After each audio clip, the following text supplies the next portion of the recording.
और अल्हम्दुलिल्लाह हम सब आसानी के साथ पहुँचे। थोड़ी बहुत दिक्कत हुई, हम भी मानते हैं कि भाई किसी का नुसुक कार्ड नहीं मिला, किसी की बैग नहीं मिली, किसी का कोई चीज़ आगे पीछे हुई, लेकिन ये सब थोड़ी तकलीफें हैं और अल्हम्दुलिल्लाह तो अल्लाह ने बहुत आसानी से सब आसान कर दी।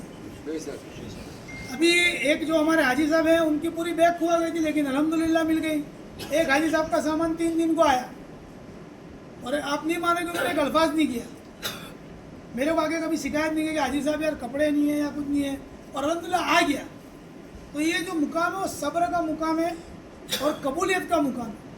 जितना आपने सब्र करेंगे तकलीफ पड़ेगी पड़ेगी और पड़ेगी। हमारे को हर ट्रेनिंग में कहा जाता है, चाहे वो ट्रेनिंग हज कमेटी की तरफ से हो या सुन्नी जमात की तरफ से हो या तबलीग जमात की तरफ से हो, हमारे को ये बताया जाता है कि सफ़र का नाम ही अंग्रेजी का सफ़र है। अंग्रेजी में सफ़र यानी मुश्किलों से गुजरना। तो थोड़ी बहुत, और अल्हम्दुलिल्लाह एक बात आपको और बताऊँ कि हमारी जो बिल्डिंग है वो हरम से करीब है, बहुत दूर नहीं है। तो जो बुजुर्ग हैं वो बस में जा सकते हैं, लेकिन चलने से जाओगे तो आप 15 मिनट में हरम में पहुंच जाओगे। सीधा ही रास्ता है, सीधे ही रास्ते से आप पहुंचते जाओगे तो चलते चलते 15 मिनट में हरम पहुंच जाएंगे। जाके थोड़ा आराम कर लो, फिर तवाफ उम्रा वगैरह जो करना है वो कर सकते हैं। बस की जो तकलीफ है हमने उसकी कंप्लेन की है वहाँ पे आगे कि भाई बस थोड़ा घुमा के ले जाती है हमारे को। एक्चुअल में ये जो रूट है ये सऊदी गवर्नमेंट नक्की करता है ऐसा। और आप लोगों ने देख लिया कि अरब है जो उनका दिमाग यहाँ पे बहुत गर्म रहेगा। मक्का गर्म शहर है और मदीना ठंडा है। आप मदीना में जाओगे ना तो यही अरब को आप देख के ना आप ताज्जुब में पड़ जाओगे, यार ये वही लोग हैं। इतनी नरमी से, इतनी मोहब्बत से, इतनी शफकत से पेश आएंगे क्योंकि वहाँ आप सल्लल्लाहु अलैहि वसल्लम मौजूद है, हमारे नबी मौजूद है, तो वहाँ हम भी गर्म नहीं हो सकते। अल्लाह तबारक व तआला ने खुद फरमाया है कि मेरे नबी के सामने ऊंची आवाज़ में बात मत करना। और हम लोग कई लोग, अल्लाह हमारी कोताहियों को माफ़ करे, आमीन। वहाँ पर भी हम जाके वीडियोग्राफी, जो अल्लाह ने नबी ने दरबार में, मैंने खुद ने देखा हुआ है, जो अल्लाह ने नबी ने रोजो जो ही ले, ऊंची आवाज़ में बात करने का मना है और हम वीडियोग्राफी करते हैं। तो मेहरबानी करके तो बात निकली तो कहता हूँ कि सब नियत करें कि इंशाल्लाह रोज़ा इक़दस पे कोई वीडियो नहीं बनाएगा इंशाल्लाह। बादशाहों के बादशाह दुनिया अगर उनके सदके तुफैल में न बननी होती तो दुनिया ही ना बनती, उनके सदके तुफैल में दुनिया बनी है। और हम उनके सामने जाके वीडियो, हम इतने इतने कमजोर कि उनके सामने बैठ के वीडियो उतारेंगे। अल्लाह के नबी खुश होंगे कि नाराज होंगे? हालांकि मेरा फोटो पाड़ना है, मैंने फोटो हराम किया है, तो मेरे साथ फोटो पाड़ना है हमें। अल्लाह के नबी नाराज हो गए तो हमारी हज वगैरह सब क्या होगा अपने जानते हैं। तो यहाँ पे मक्का के अंदर भी देखो हर आप लोगों को बताया जाता है कि थोड़ा सा सब्र रखना ही पड़ेगा जी। हम आपके साथ हैं ना, बिल्डिंग जहाँ हमारा काम होता है तो हम जाते हैं। 3 दिन से हम लोग IFP ऑफिस पे, हम सब जितने हैं सब हम लोग ऑफिस में हैं। आपको लगता है यार दोपहर के बाद तो तमाम खादिम गायब हो जाते हैं। हम लोग रात को 12 परसों हम 12:40 को आए, कल मैं 10:30 पौने 11 को आया, इसके पहले भी मैं रात को 12 बजे आया। तो वहाँ पे हमारे 3 बजे जाना पड़ता है रिपोर्टिंग के लिए। 2 दिन का काम था, अल्हम्दुलिल्लाह हो गया। अब हमारी ऑफिस के सिवा कहीं नहीं जाएंगे। हमारी ऑफिस पे हमारे सिग्नेचर करने जाना होता है, वहाँ के जो भी काम होते हैं तो वो कभी काम से हम लोग आगे पीछे होंगे, या किसी बुजुर्ग को उम्रा कराना है, तवाफ़ कराना है, तो ये हमारी जिम्मेदारी है। अब भी अगर कहोगे कि भाई हमारे साथ उम्रा पे चलो क्योंकि आप पहली बार आए हो, तो वो हमारी फ़र्ज़ में आता है। हम हमारी ऑफिस पे रिपोर्ट करेंगे कि भाई हाजी के साथ हम लोग उम्रा में जा रहे हैं, तो वो हमारी रिपोर्टिंग का टाइमिंग जो होगा उसके सिवा इंशाल्लाह आपको यहीं मिलेंगे। अगर हम लोग नीचे रिसेप्शन में नहीं है तो हमारे रूम पे आपको 100% मिलेंगे। हमारे रूम के नंबर सबके हमने दीवार पे छोटा दिए, हमारा कॉन्टैक्ट नंबर छोटा दिया है। आप फ़ोन करोगे तो इंशाल्लाह आपकी खिदमत में तुरंत हाजिर हो जाएंगे। कोई तकलीफ हो, 2 दिन की तकलीफ़ है, हमारे को बहुत सारी कंप्लेन है, जिसमें एक पानी की कंप्लेन है तो भी अल्हम्दुलिल्लाह बहुत सारी सॉल्व हो चुकी है। इंटरनेट की कंप्लेन है तो हम लोग उसको सॉल्व करने के लिए 2 दिन से ऑफिस के ऊपर धक्के खा रहे हैं। अल्लाह ने चाहा तो आज हम लोग रिटर्न में दे देंगे कि भाई ये चीज़ हमारे तमाम हाजियों को बहुत दिक्कत है, तो वो भी अल्लाह ने चाहा तो सॉल्व हो जाएगी। बस की तकलीफ मैंने आपको बता दी, ये सऊदी गवर्नमेंट नक्की करता है सब। अगर हमारे इख्तियार में होता तो सीधा हरम में इतना पहुँचाते पड़े, यार सीधा ही रास्ता है। कल मैं हमारे एक हाजी साहब हैं जो पहचान में, उनके साथ गया, उन्होंने पूरा रास्ता बताया। मैंने कहा ये तो यार वॉकिंग डिस्टेंस 15 मिनट है। तो 15 मिनट है तो जवान लोग हैं वो चल के भी जा सकते हैं, लेकिन धूप का ख्याल करना है कि दोपहर में 11 बजे 12 बजे कड़ी धूप जब सिर पे है तब अल्लाह के वास्ते ना जाए। जाना हो तो छतरी लेके जाए। यहाँ पे छतरी धूप से बचने के लिए इस्तेमाल करनी है, हकीकत में छतरी का इस्तेमाल ही धूप से बचने के लिए हुआ था, लेकिन हम लोगों ने उसको बारिश में चला दिया। छतरी का इन्वेंशन चाइना में हुआ है। आप फिर भी देख लेना, कभी देखो तो चाइना के लोगों के पास हर वक्त छतरी होती है और वो कपड़े की छतरी होगी। तो धूप से बचने के लिए अपने छतरी इस्तेमाल करनी चाहिए। मीना में, अरफात में, मुजदलफा में तो खास छतरी ना खरीदी हो अहमदाबाद से या गुजरात से तो यहाँ से खरीद लें, क्योंकि वहाँ धूप बिल्कुल सिर पे होगी, मैदान है, तो वहाँ पर जो छतरी चाहिए अपने लिए नहीं तो अपनी हजाने के लिए खास खरीद ले, क्योंकि अल्लाह ना करे उनको कोई तकलीफ पड़े तो सबसे बड़ी तकलीफ आपको पड़ेगी। तो थोड़ा ये ख्याल रखना है कि एक जो प्रॉब्लम्स है वो सॉल्व होती जाती है। पानी का प्रॉब्लम हो गया, अब बाथरूम जो है वो यूज़ करने का तरीका नया है। हमारे को कोई टब नहीं दिए, टब दिया वो डोल वगैरह नहीं दिए हमारे, तो कितने आदमी वो शावर में पानी नहीं आता, तो अपना जो नल है ना खींचने का, उसके नीचे डट्टी है, तो डट्टी को खींचोगे और फिर नल को अंदर करो तो शावर में से पानी आएगा। अमुक जगह पे नल के बखोले पड़े हुए नल नहीं है, तो भाई वो बखोला खाली ऐसे ही है। नल वगैरह जो कुछ कोई नल, एक अपने टॉयलेट का जो अपने वो फ्लश दिया हुआ है, उधर जो फुहारा दिया हुआ है, और दूसरा टब में दिया हुआ है, तीसरा कोई नल हाथ धोने का अलग से, तीसरी कोई चीज़ उसमें है नहीं। अरे बात रही अपने रूम वगैरह की, आपने किया, लेकिन हाजी मैंने आपको वही कहा कि ये सब सऊदी गवर्नमेंट की तरफ से नक्की होता है। अपनों को बिल्डिंग अलॉट करते हैं, बिल्डिंग अपने हाजी आके चेक करते हैं, अपने यहाँ से इंडियन जो गवर्नमेंट के ऑफिसर है वो पूरी बिल्डिंग चेक करते हैं। फिर ये लोग क्या करते हैं कि भाई 4 का 5 या 5 का 4 संख्या के हिसाब से एडजस्ट करते हैं, अपना लिस्ट बनता है। आपने देखा होगा हर डोर के ऊपर अपना नाम लिखा हुआ है, डोर के बारी, तो उसके मुताबिक वो सेट करते हैं। उनको लगता है कि भाई यहाँ 5 आ जाएंगे तो 5 रखते हैं, ये नहीं सोचते कि हर हाजी के 2 बैग होंगे। हम भी समझते 5 इंसान तो 10 बैग होंगे, 10 बड़े और 5 छोटे, 15 बैग है। अब वो थोड़ा बहुत एडजस्ट अपने करना है, वो अपनी रिश्ती थोड़ा तकलीफ उठा लेनी, वो इतनी तकलीफ है। बाकी अल्हम्दुलिल्लाह हमको होटल मिली है। लोग कहते हैं अजीज़िया अच्छा था, बेशक अजीज़िया के अंदर अच्छा इसलिए लगता था कि वो घर का माहौल था, हमारे घर के जैसे पलंग, थोड़ा सा बड़ा एरिया, किचन मिलता था। अब पूरा अजीज़िया जो ना मेंटेनेंस में, अजीज़िया की ज़्यादातर बिल्डिंगें पुरानी हो चुकी है और मेंटेनेंस में, ये कोई आपको नहीं बताएगा, हमारे को भी यहाँ से पता चला। तो इसलिए, और हम लोग नसीबदार, हाजी साहब के हरम बिल्कुल करीब है, और यहाँ से आप देखो तो मस्जिद आयशा भी करीब है, बराबर जमरात मीना पीछे ही है। तो आप लोग जब अरफात से किकरी मार कर आओगे मीना से, तो अगर आपको वॉकिंग करके आना है तो आपके लिए बहुत आसान है। तवाफ़ ज़ियारत करनी है तो सीधा यहाँ से आराम करो, शाम को सीधा चलते चलते निकल जाओ, कोई रिक्शा टैक्सी की ज़रूरत नहीं है। टैक्सी वाले आपको 150 रियाल फाइन चार्ज करेंगे उस वक्त, आप नहीं मानोगे, यकीन नहीं करोगे। 23 में हमारा एक हाजी आया, मैं बिल्डिंग पे बैठा हुआ था, एक हाजी आया बिल्कुल परेशान, हाजियानी दोनों। मैंने कहा साहब क्या हुआ, बैठो, पानी वानी पिया। मैंने कहा कितने रियाल दिए? हाजी साहब ने बताया ना मेरी ज़मीन निकल गई, 1500 रियाल दे के आया हूँ, 1500 रियाल दे के आया हूँ मैं। मैंने कहा साहब 1500 रियाल का काउंट मारो, मैं तुम्हारा दिमाग ठिकाना है? तो क्या तुम्हारी हाजियानी की तबीयत खराब हो गई थी, हाजी मैं क्या करता, उसने किया तो मैंने दे दिया। अब अपने तो इतना नज़दीक है अल्हम्दुलिल्लाह, तो 1500 रियाल गया, मैंने तेरी गाड़ी नहीं चाहिए, चल जाए, गाड़ी खरीदने बैठा हूँ मैं, एरिया बैठ गया हूँ। बुजुर्ग भी है तो बैठे बैठे हो, थोड़ी देर चले बैठ गए, थोड़ी देर चले बैठ गए।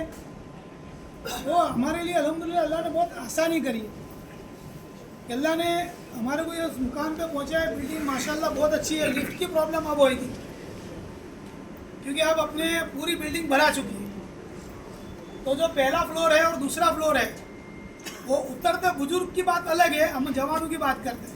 उतरते वक्त तो कम से कम अपने लिफ्ट का इस्तेमाल ना करें, अपने सीढ़ी से उतर जाए। 1-2 फ्लोर वाले कर सकते हैं, बाकी यहाँ तीसरा चौथा है, क्योंकि बीच में 2 फ्लोर और है, S और M, तो अपने टोटल 4 फ्लोर ही हो जाते हैं। तो लिफ्ट की अगर राह देखनी है तो तकलीफ है। दूसरा मस्जिद करीब है, मैं ये नहीं कहता नमाज मत पढ़ो, नमाज पढ़ने के लिए जगह बनाई है, लेकिन ये इबादत खाना है और मस्जिद करीब है। कल मेरा बहुत दिल थोड़ा हो गया, एक सफ थी ईशा में, एक ही सफ थी, और मस्जिद में पढ़ने का साहब को खबर है कि मस्जिद के अंदर हम पढ़ेंगे तो एक नमाज का 70 गुना सवाब मिलता है। एक नमाज का कितना मिलता है हाजी साहब, बराबर है कारी साहब? 70 गुना। अब यहाँ एक नमाज का सवाब कितना है? फरियाद सुन लो हाजी साहब। सब फरियाद सुनता हूँ ऐसा मेरे हाजी साहब फरियाद सुनने के लिए मीटिंग है अपनी। थोड़ी सी बात कर ले दो मेरे हाजी साहब पहले तुमको सुन के फिर बात। अब 2 मिनट हाजी मैंने पहले ही शैतान को भगा दो पहले। शैतान हो तो मन में जरूरत पड़ लो। अब 70 गुना और गुनिया 1 लाख।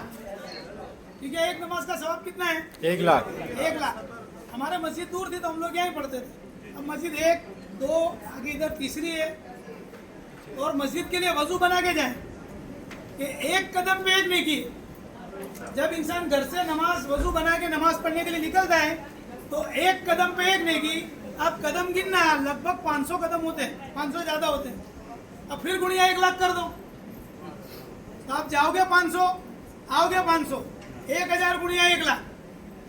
मुफ्त कितने की ले ली? तो थोड़ा ये एहतमाम करना है। तकलीफें बहुत सारी यहाँ पर अपने हिस्से लगती है क्योंकि हमारा घर नहीं है ऐसा। हमारे घर पे हम कई बार ऐसा होता है तो भाई सुबह में उठते ब्रश करके बाहर निकले, हमारी बीवी या हमारी बहन या हमारी अम्मा चाय लेके आके नाश्ता लेके आ जाती है।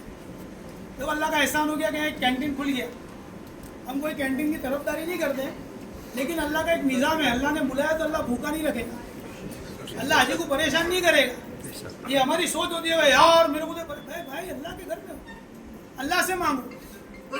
अल्लाह मेरा ऐसा इतना बड़ा रहीम और करीम है कि यहाँ तुम मांगोगे ना उससे 10 गुना ज़्यादा मिलेगा। मैं मेरी खाली बात कर तो देखो हम सब गुनहगार और मैं सबसे बड़ा गुनहगार। मुजदलफा के अंदर मेरे अल्लाह भूख लगी है खाना खिला दे। मुजदलफा के मैदान में अल्लाह ने तंदूरी खिलाई है। तंदूरी खाने के बाद दिल में तमन्ना हुई कि अल्लाह थोड़ा मीठा मिल जाता तो वही अजियानी आके मीठा भी दे गए। फिर वो अजियानी कहाँ गए नहीं, मैं ढूंढता रह गया। मैंने कहा देखो तो खरा उनको सजा कर ला तो वो अजियानी कहाँ गए। अजियानी मिले, कड़ी खिचड़ी खा रही है। तो गाजी साहब ने दावत दे दी हमारे यहाँ होटल पे आके आज खाई हो, जिद करके ले गए तो वहाँ कड़ी खिचड़ी। तुम मांगो। ये अफसोस होता है कि हम जन्नत नहीं मांगते, हम दुनिया की चीज़ें मांगते हैं। अल्लाह वाईफाई दिला दे 1000 बार कहते हैं, 1000 बार में अगर एक घड़ी कबूलियत की हुई तो क्या मिलेगा तुम्हारे को? वाईफाई। अब 1000 बार कहेंगे अल्लाह जन्नत दिला दे, अल्लाह यहाँ जन्नत के लिए आया हूँ, या अल्लाह मेरी मगफिरत के लिए आया हूँ, या अल्लाह मेरा अमाल सही करने के लिए आया हूँ, या अल्लाह मेरा गुस्सा काबू में ला दे, या अल्लाह मेरी नफ्स में मेरा कंट्रोल कर दे। तो इसमें से एक भी कबूल हो गई तो बाकी ज़िंदगी कामयाब और जन्नत का परवाना सीधे हाथ में आ जाएगा। और अगर हमने शैतान को राजी कर दिया, कंप्लेन नहीं करते रहे। हाजी साहब कंप्लेन करने का आपको हक है, हमारे आपके लिए कंप्लेन के लिए हमने मीटिंग करी और अल्लाह ने चाहा तो हम सॉल्व भी करेंगे। मैं लिख के ले गया था, मेरे पास पर्ची पड़ी जिसकी देखनी हो मीटिंग के बाद आई मैंने सब वहाँ जाके लिखा दिया, रोज दिखाता हूँ। ये जितने हाजी साहब बैठे हमारे जितने ऐसे चाहिए आपके जो ग्रुप के ये सब आप हाजी हमारे ही हो। मेरे को कहोगे, इनको कहोगे, इनको कहोगे, आयशा को कहोगे, शहनाज को कहोगे, तीसरे हमारा किसी को भी कहोगे, इंशाल्लाह आपकी प्रॉब्लम एचओ तक पहुँचेगी, हेड ऑफिस तक पहुँचेगी। हमारा काम है आपकी शिकायत वहाँ तक पहुँचाना और बने वहाँ तक कोशिश करना कि आपकी हर एक मुश्किल दूर होवे, आपको सुकून होवे। तो हज करने की मजा कुछ अलग आती है। आदमी का दिल बेचैन होता है, आदमी बीमार होता है, उसके सामने तुम दुनिया की तमाम नेमतें लाकर रख दो, बुखार तेज है, सिर दुखता है, पेट दुखता है, और उसके सामने दुनिया की तमाम नेमत है, खाएगा? तो बस हमारा भी ऐसे हज पे है, हम तकलीफें गिनते रहेंगे, गिनाते रहेंगे तो हमारा जो असल मकसद है वो ज़ीरो हो जाएगा। असल मकसद है हमारा उम्रा करना, तवाफ करना, हरम में रहना। ये बिल्डिंग सिर्फ सोने के लिए इस्तेमाल करनी है। आप कहीं घूमने जाते हैं अहमदाबाद में या कहीं भी गुजरात में आप घूमने गए होंगे, मान लो कि भाई किसी जगह पे गए तो क्या आप पूरा दिन होटल में रहते हैं?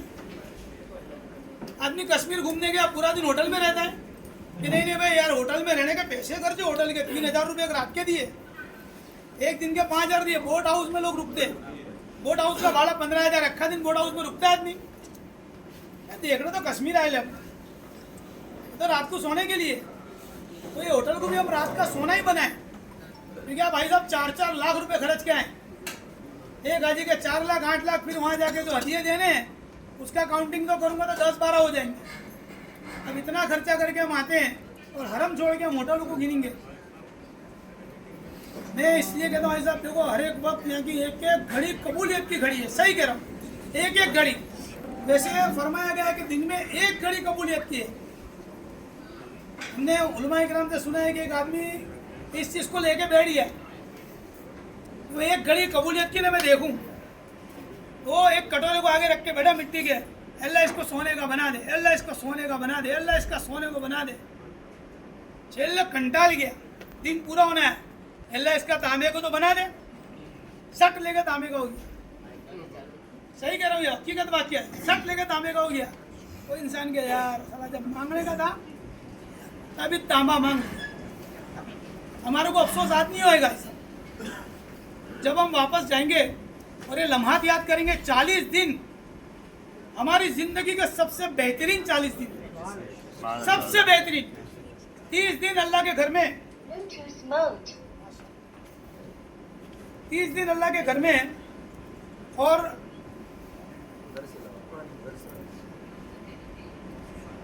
का माशाल्लाह आवाज बुलंद है, वादा नहीं है, आवाज अच्छा, वादा नहीं, तकलीफ नहीं पड़ती, तकलीफ नहीं पड़ती। अगर चालू नहीं था वहां तक तो कोई मसला नहीं है। देखो 30 दिन अल्लाह के घर में, अल्लाह के अपने काम 30 दिन अल्लाह के घर में, और उसमें भी 5 दिन का में अरफात, मीना, मुज़दलिफा। अरफात की दुआएं इतनी कबूल होती है, मैंने खुद ने देखी। हर इंसान, आप हर एक देखेंगे, आप में से हो सकता है कि कोई हाजी 2 बार या तीसरी बार आ रहे हो और उनको तो पता ही है, लेकिन जो पहली बार आता है ना हाजी, उसके लिए अरफात यानी आप सीधा अल्लाह से बात करते हो, सीधा अल्लाह आपके सामने पहले आसमान पे होता है। ये हमारी दिल की निगाहों से देखा जाता है कि हमारा अल्लाह हमारे सामने खड़ा है। ये आंखों से नहीं दिखेगा अल्लाह, ये आंखों से तो कब दिखेगा, मैदान हशर के अंदर। अब हमारे अल्लाह बैठे होंगे तब हम उनको देखेंगे। और जब अल्लाह जन्नती को दीदार देंगे ना, तो अल्लाह जन्नती क्या कहेगा, अल्लाह कुछ नहीं चाहिए था, अल्लाह जन्नत उन्नत सब ले ले, कुछ नहीं चाहिए था, तेरा दीदार हो गया, क्या चाहिए। वो अल्लाह कहाँ होएगा, पहले आसमान पे। हाजी धूप में खड़ा है और दुआ मांगता है, आपको इतनी दूर से अल्लाह ने बुलाया है कबूलियत के लिए, तो अल्लाह आपकी दुआएं कैसे सुनेगा। अरफात का मैदान में हाजी साहब आप जाओगे ना, ये कहने की बात नहीं है, आपको फील आएगा, आपको एक हुआ है कि फीलिंग है, पाँव धूसते हो जाएंगे कि यार इतने बड़े बादशाह के सामने खड़े हैं, आंखों से आंसू अपने आप आ जाएंगे। कितना भी संग दिल होगा दुनिया का, कितना ही पत्थर दिल होएगा, अरफात में रोएगा। चारों तरफ से रोने धोने की पुकार आप सुनोगे, कोई खुद दुआ मांग रहा है, कोई खुद दुआ मांग रहा है। अगर किसी की दुआ सुनते हो ना, उसमें भी आमीन कह देना, कोई की दुआ सुन रहा है अपने, तो उसमें भी आमीन कह देना, क्यों, उसकी दुआ में हमारा भाग हो जाएगा। हो सकता है हमारी दुआ अल्लाह कबूल करे ना करे, पर उसकी तो कई बार ऐसा ही होता है कि इंसान ये सोचता है कि भाई किसी की दुआ अपनी दुआ अलग कर ले, किसी की दुआ, क्योंकि वहाँ अपने पास असर से मगरिब का वक्त बहुत लंबा है। अपने यहाँ असर कब होती है, लगभग 5:30 पौने 6 को, और मगरिब होती है 7:15 के आसपास। यहाँ असर होगी 3:85 के लगभग, 3:45 के लगभग, और मगरिब होती है वही अपने देखा 7 बजे के आसपास। वक्त बहुत बड़ा है। धूप का मसला है वो अपने इंशाल्लाह कभी फिर बात करेंगे। अरफात में जब जाने का होगा तब एक आध मीटिंग और करेंगे। तो भाई साहब, मैंने मेरे ग्रुप में जितनी बार भी क्लिप भेजी, मैंने एक चीज़ की कि मैं ना कोई उलमाए किराम हूँ और ना मैं कोई तुम्हारे को मसले बताना है। मैं तुम्हारे को जो तकलीफ होती है ना, उससे बचाने की चीज़ें बताना है कि भाई ये तकलीफ हुई, उसका सामना ये करना है, इससे बचना है। अगर मेरे को पता होता ना पहले दिन कि हमारी होटल का रूट हरम से इतना नज़दीक है, तो मैं 2 भाग पढ़ता। एक भाग हाजियों का अलग पढ़ता कि भाई जो बुजुर्ग है वो अलग जाओ, उनको मैं साथ में लेके जाता हूँ, और दूसरों को कहता बस छोड़ो, चलते चले जाओ, ये रिया सामने रूट। मैं उनको छोड़ के आता ना, फिर बुजुर्गों को ले जाता। अपने लिए इतना आसान है। और देखो जितना मैंने कहा, जितना कदम यहाँ चलेंगे, हो सकता है आप सल्लल्लाहु अलैहि वसल्लम के कदम मुबारक कहीं तो पड़े, सारी पूरी मदीना में, मक्का में फैले हुए, और हम गुनहगारों का कदम अल्लाह के नबी का कदम पे आ गया तो बेड़ा पार। कोई तावीज, कोई चीज, या कोई मौलवी, या कोई आलिम, या कोई शेख, या कोई पीर अल्लाह के नबी से बढ़ के नहीं है, और उनके कदम पे हमारा कदम आ गया। तो हमारे पीर साहब साथ में थे मदीना में पहली हज में मेरे, तो मेरे को कहा यार इंतखाब भाई चप्पल उतार के, मगरिब के बाद थोड़ा चप्पल उतार के चलो, हरम सहन में चप्पल उतार के चलो थोड़ा, कि अल्लाह के कदम, नबी के कदम मुबारक कहीं तो पड़े होंगे। मैंने चप्पल बाहर रख दी, ये जनरली अपने पीछे ही लेके जाते हैं, मैंने चप्पल बाहर रख दी। मैंने कहा अल्लाह करे ना खुआ जावे, वही हुआ। और लुत्फ है मदीना में, जो लुत्फ है ना, वो तो मैं बयान ही नहीं कर सकता। तो अभी अपने यहाँ पे आप एक एक करके अपनी तकलीफ आप थोड़ा कहेंगे। हम लोग ऐसा तो हम लोग लिख लेते धीमे धीमे। हाँ, 1-2 मिनट जरा के हमारी SHI बहनें जो है वो भी आपसे कुछ मुखातिब होना चाहती है, थोड़ा उनको सुन ले, फिर आपकी तकलीफ हम लिख लेते हैं साहब और आज HO पे पहुंच जाएगी। थोड़ी थोड़ी देर आज ही आज तो टाइम लेना दो यार। लो।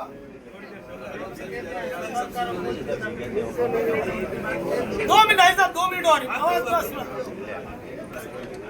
કોઈ થાય નહીં.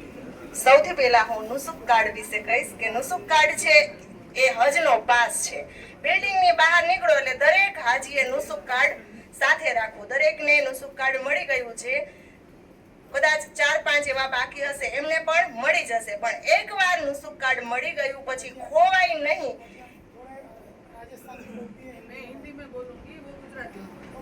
ખોવાઈ ન જાય તેનું ખાસ ધ્યાન રાખો. આજુબાજુમાં આપણા રૂમની આજુબાજુમાં એવા પણ હાજી હશે કે જે અભણ હશે કે એને એટલું બધું નુસુક કાર્ડની અગત્યતાની ખબર નહીં હોય, તો તમે એ બહાર નીકળે એને એ મળે તો તમે એને સમજાવો કે આ નુસુક કાર્ડ ખોવાઈ ન જાય એનું હાજી તમે ધ્યાન રાખજો. જો વ્યક્તિ હાજી ખોવાઈ જશે ને તો એ બોલશે તો મળી જશે. નુસુક કાર્ડ એકવાર ખોવાઈ ગયા પછી મળતા ખૂબ વાર લાગશે, એટલે નુસુક કાર્ડ ખૂબ સાચવીને રાખો. ત્યાર પછી ટેક્સીની વાત કરું તો તમે ગમે ત્યાં ઉમરા માટે જાઓ તો ગ્રુપમાં જાઓ અને આપણી ભાષા સમજી શકે એવા ડ્રાઈવર હોય એની ટેક્સીમાં બેસો. હંમેશા ગ્રુપમાં રહેવાનો પ્રયત્ન કરો. અને મારો અનુભવ છે કે છૂટા રિયલ તમે સાથે રાખો. જો 20 રિયાલ ભાડું હોય તો 20 રિયાલ તમારી પાસે ખુલ્લા હોય એવી રીતના બેસવું. જો એની ટેક્સી વાળા આપણી પાસે ખુલ્લા નહીં હોય તો ટેક્સી વાળા આપણને ક્યાંય દૂર ઉતારશે ખુલ્લા પૈસા લેવા માટે અને પછી ત્યાંથી છોડીને જતા રહેશે. જેમની કાયમી દવા ચાલુ છે એ લોકો એના પર્સમાં એટલી દવા સાથે રાખે. મીનામાં જાય કે કોઈ પણ જગ્યાએ જાય, મીનામાં જાય તો અહીંયા આપણે 5 જ દિવસ રોકાવાનું છે તો 5 દિવસની જ દવા લઈ જવાની. ગયા વખતનો અનુભવ છે કે એક હાજી બધી જ દવા મીનામાં લઈને આવ્યા હતા ને એક બેગ ભૂલી ગયા. એના પગમાંથી લોહી નીકળતું હતું, પણ એવી નાની બેગ કંઈ જ લખેલું ન હોય એ બેગ આટલી સંખ્યામાં તમને ખબર છે કે મળવી ખૂબ મુશ્કેલ છે. એટલે જેટલા દિવસ જવાનું હોય એટલા દિવસની દવા તમારે સાથે રાખવાની. ત્યાર પછી દરેક વસ્તુ ઉપર તમારે ડિટેલ લખી લેવાની. તમારું આ મારો મોબાઈલ છે તો આમાં મારું નામ છે, બિલ્ડિંગ નંબર, રૂમ નંબર અને બીજા 2-3 કોન્ટેક્ટ નંબર લખી લેવાના. એટલે કોઈ વ્યક્તિને મળે તો એ દેવા માટે તૈયાર જ હોય છે, પણ કોને દેવું જો આ લખેલું હશે તો એ રૂમ સુધી પહોંચી જશે. अभी हिंदी में बोलेंगे वही जिसको जो राजस्थान के हमारे हाजी साहब है आगे समझ में ऐसे आगे समझ में सर मैंने जो बोलना है बोल दीजिए, जो बोलना है बोल दीजिए. चलो भाई साहब खाना नहीं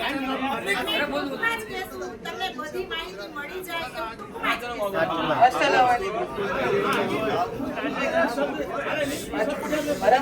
हाँ उनको भी सुनो, चलो उनको भी सुन लें. हाजी साहब, नुसुक कार्ड की इम्पोर्टेंस तो अभी आपको 3-4 दिन में पता चली गई होगी कि कितना जरूरी है नुसुक कार्ड. हाँ, नुसुक कार्ड का फोटो ले ले मोबाइल में, ऑनलाइन डाउनलोड भी कर ले कि शायद अल्लाह ना करे आप भूल गए हो या बैग में हो तो आप ऑनलाइन कॉपी उनको दिखा सकते हो. नुसुक कार्ड संभालना बहुत जरूरी है. ये गुम जाएगा तो बनने में 15 से 20 दिन निकल जाएंगे और हज में आपको बहुत मुश्किल होगी. इस बार लास्ट टाइम से भी ज्यादा स्ट्रिक्ट किया हुआ इन्होंने.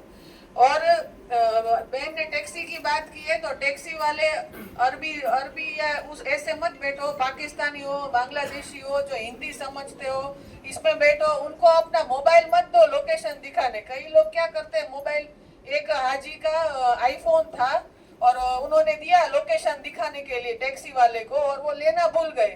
टैक्सी वाला लेके फरार हो गया और फिर फोन किया तो बोला आप 3000 रियाल दोगे तो ही मैं ये मोबाइल आपको रिटर्न करूंगा. वो 1.25 लाख का आईफोन था.